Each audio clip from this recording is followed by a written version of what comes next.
Hey, if you're using Klaviyo to drive your email marketing, listen up. What if I told you that there were some secret Klaviyo features? Features that few people knew about, but that could make a huge impact on your business. This is not clickbait. I've built an agency around helping e-commerce brands with email and SMS marketing, and we only use Klaviyo with our clients, so we know it in and out. We only work with 7- and 8-figure brands these days and have to turn everyone else down, but in this video, you'll learn some of the features we rely on to make email marketing the top revenue driver for our clients. These features are so powerful that once you start using them, you'll wonder how you ever managed without them. Here's the best part. I'm not just going to tell you about these features, I'm going to show you how to use them. If you're ready, hit subscribe under the video to give me and my team a little boost here on YouTube. Done? Did you click it? Now let's roll and uncover the hidden gems of Klaviyo. Smart send time. Have you ever wondered what's the best time to send your campaigns to get the highest open rates and sales? If you Google it, there's all sorts of advice, most of it outdated and worse, tested on very broad or irrelevant for you audience. This brings me to one of my personal favorite Klaviyo features, Smart Send Time. This feature analyzes the behavior and engagement patterns of your audience to determine when your subscribers tend to open more actively. For us at Luck & Co., this feature has been a game changer. No more guessing when to send an email and no more relying on best practices that are 3 or 7 years old. So, do you want to see how to use it? Let's open up Klaviyo. Okay, so the first thing you want to do is go to campaigns and set up your campaign. We'll pretend that we already have one set up. I have a little placeholder over here. And you want to go all the way to reviewing and scheduling your campaign. Oh, one quick tip. For this feature to work well, it's important that your send segment is more than 12,000 subscribers the last time I checked. So you can't really use this feature if you're sending to fewer than 12,000 people. But if you're sending to 12,000 or more, all you need to do is set up your campaign as you normally would, and then on the last step, when you're reviewing the email, you click schedule or send. Let's pick some time next week and click schedule. And then when you choose your time and strategy in the dropdown over here, you want to select Smart Send Time. And if you're doing this for the first time, what you're going to see in this little dropdown, there's going to be only one option, and it's going to be called Smart Send Time Test. And the only option that you'll have in this dropdown is exploratory spread over 24 hours. So what this means is that Klaviyo takes the segment that you set up for this particular campaign, and it divides all of those subscribers, all of those recipients into equal 24 chunks, and then it sends your campaign over the course of 24 hours on a day that you chose. So that means equal batches, randomized batches of your subscribers receive the same email on different times of the day. Then you will need to do this exploratory send, what Klaviyo calls it and what we call it at Luck & Co. You will need to do this exploratory send a few times in order for Klaviyo to figure out the optimal send time for your particular audience. So don't expect magic after the first send. You will have to do this a few times, and it's important that you do it properly. So rewind this video if you missed the instructions and do exactly as I instructed just a moment ago. So all of these settings, and then it's a good idea to click this check mark and determine recipients at start of sending, and then click schedule. I'm not going to schedule this because this is just a placeholder. Once you've run the exploratory send time at least once, go back to your campaigns, and then in this drop-down called Options, you want to click on View Smart Send Time Report. And this is where the magic happens. Once you've done enough of those exploratory sends, Klaviyo is going to show you this super cute chart that I love looking at. And what it essentially tells you is at which rate your subscribers are opening your emails depending on the time that they received that campaign. So this is really cool. And then what's more is Klaviyo also figures out the optimal send time and then optimal send window. So we'll go back to setting up a campaign in just a moment, but you'll get a lot of details on this page. So once you've done this, go into detail and review all of this. And kind of as a next level thing, a more advanced thing, is you'll be able to do the smart send time, the exploratory send for each day of the week. And that's what we do with the big accounts that we work with that have high enough frequency of sends, where we can figure out the optimal send time and the optimal send window for each day of the week. And that's really cool because how your subscribers open might differ on a weekday versus a weekend versus a Friday versus a Monday. And knowing what's the best send time for the highest open rate on each particular day is really, really cool. So going back to a campaign, let's click on schedule again. So remember how I mentioned that when you just start this, the only option you'll have is this exploratory option. Once Klaviyo has figured out your smart send time, you'll be able to either choose your focused window, and that is a window of 4 hours when your open rate tends to be the highest, or your optimal time. Here's a bonus tip for you. There's really no reason not to use smart send time ever. So whenever you're sending your segments, unless you're A/B testing something else, because technically smart send time is an A/B test. So if you're doing smart send time, you can't do an A/B test for subject lines or for click rate or anything like that. But if you're not doing any other A/B testing, you should definitely be using smart send time because it's going to transform your open rates. I tell my team to always use it unless you need to really send something at a very particular time of the day, like a sale, for example. But everything else should be using smart send time. Oh, and the cool thing is that the more you use it, the more the algorithm will learn about your audience. And if it's time to update your smart send time based on the most recent findings, Klaviyo will automatically update your smart send time. And that's what I really love because you don't get stuck in the best practices that get outdated. Your audience is dynamic. The more subscribers join your list, the more the behavior changes. So it's important to keep using this feature. And maybe every once in a while, even after your smart send time and focused window are determined, to do that exploratory send again just to refresh the metrics and analytics. Hey, if you're still here, this video must be helpful. Please be a champ and hit that like button and also drop me a comment below and say, hey Kasey. This goes a long way and is super important for me. Thank you so much. Next feature, product feeds. This feature is less secret. I feel like many Klaviyo users know about it, but most people don't realize how it works and its true power.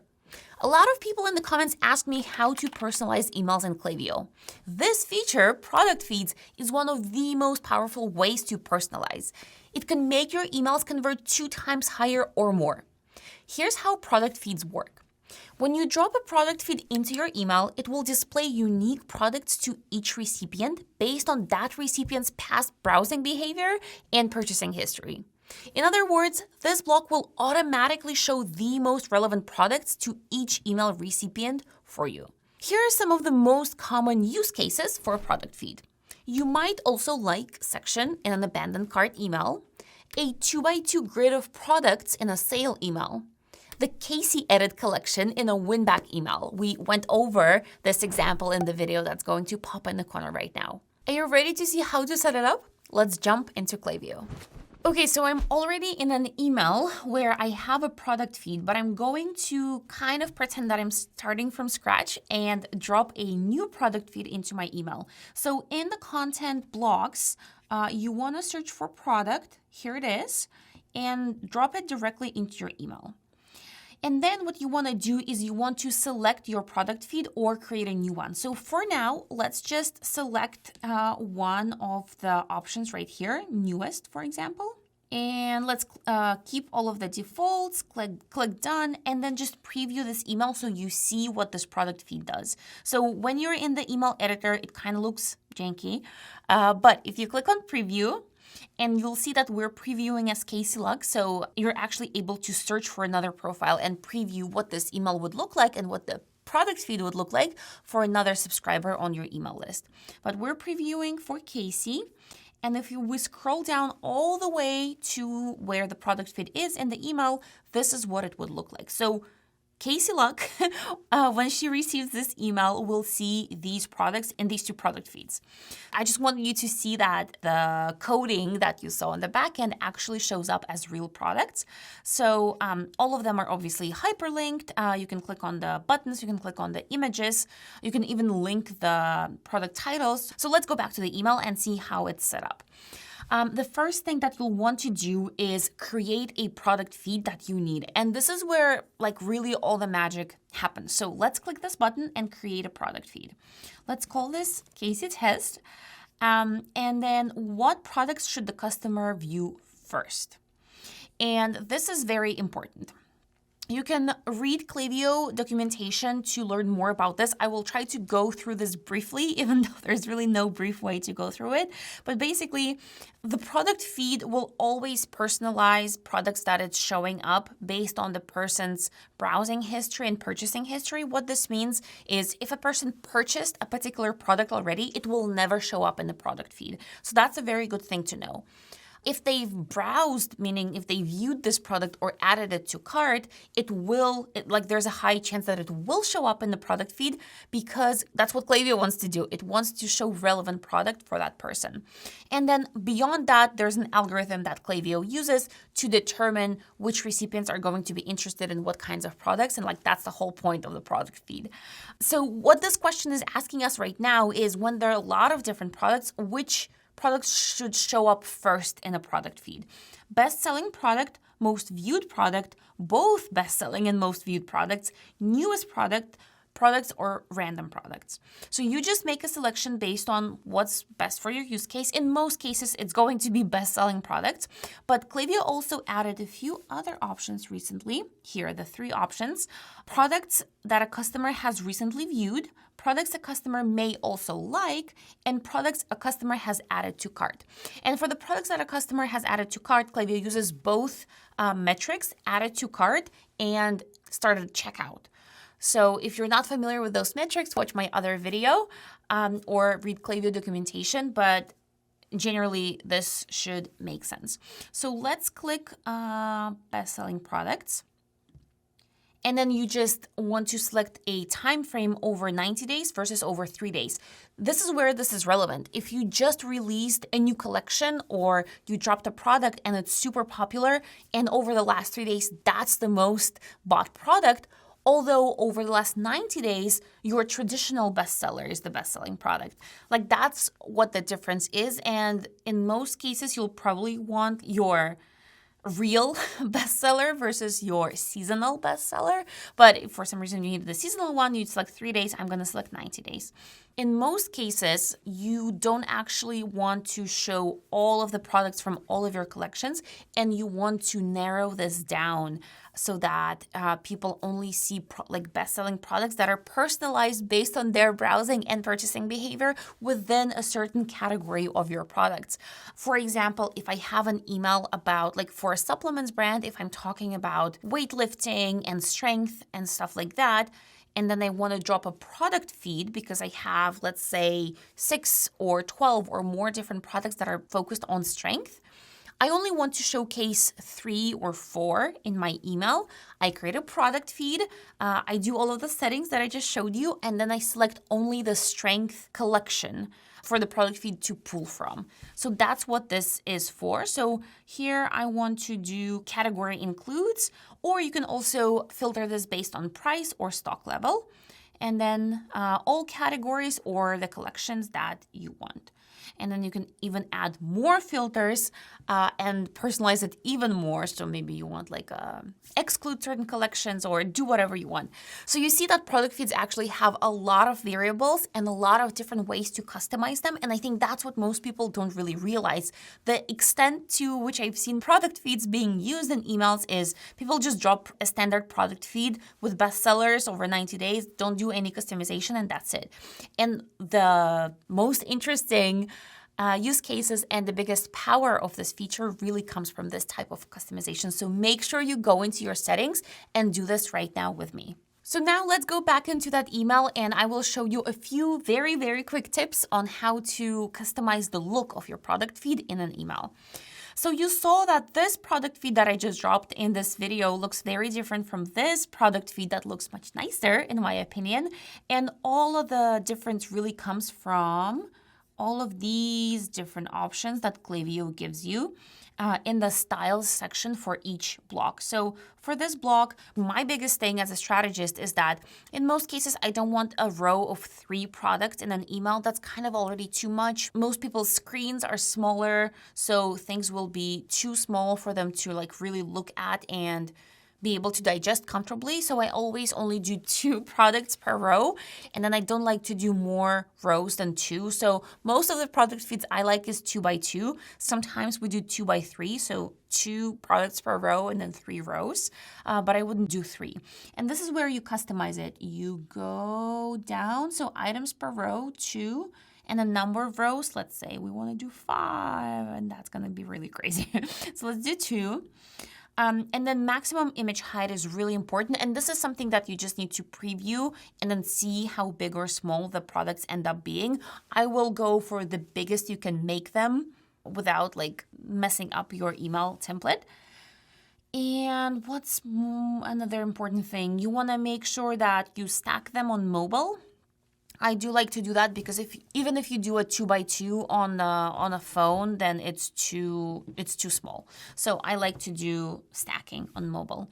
And then the rest of it is just you select which colors you're going to use for buttons, what style of buttons you're going to use. And then one important thing is I like to change the CTA for the button text because by default, Klaviyo always does buy now. At the minimum, I like to do shop now, which is, I think it performs a little bit better. And then, of course, you can customize it any way you want. And the last thing that I will say about product feeds is that by default, the following items will never appear in a Klaviyo product feed. Products without associated images, products that have already been purchased by the recipient, as I've already mentioned, anything that's out of stock, and products in the flow trigger event for a given email. As you can see, these rules make product feeds perfect for flows, so make sure that you use them to boost performance of your automated sequences. Setting your conversion metric. What if I told you that there was a tiny change that you could make to your Klaviyo account that would completely transform how much value you're getting out of the platform? It's true. That tiny change is simply switching your conversion metric. Let's jump into Klaviyo so I can show you right away. So we're in the home dashboard for an account, and the first thing you will see in this updated dashboard, which Klaviyo did recently, is this metric. And by default, I'm not sure why, and this might change over time, but by default, what Klaviyo chooses here is active on site.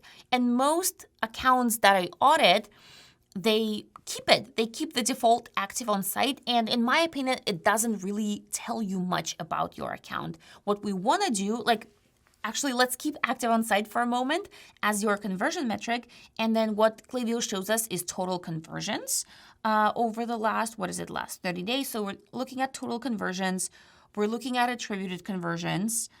And then if we're going down and looking at the flow performance, we're basically seeing how many people each of these flows brought to the site, which is kind of interesting, but also kind of pointless. So let's see what happens when we change this to place order. Now we see total revenue of your shop over the last 30 days, and then we see how much of that was attributed to Klaviyo. So in other words, how much revenue email is driving for you.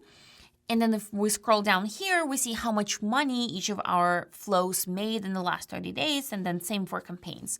So changing this to place order is going to change how you view your analytics. Let's go into a welcome flow, and then let's look at the analytics for the welcome flow.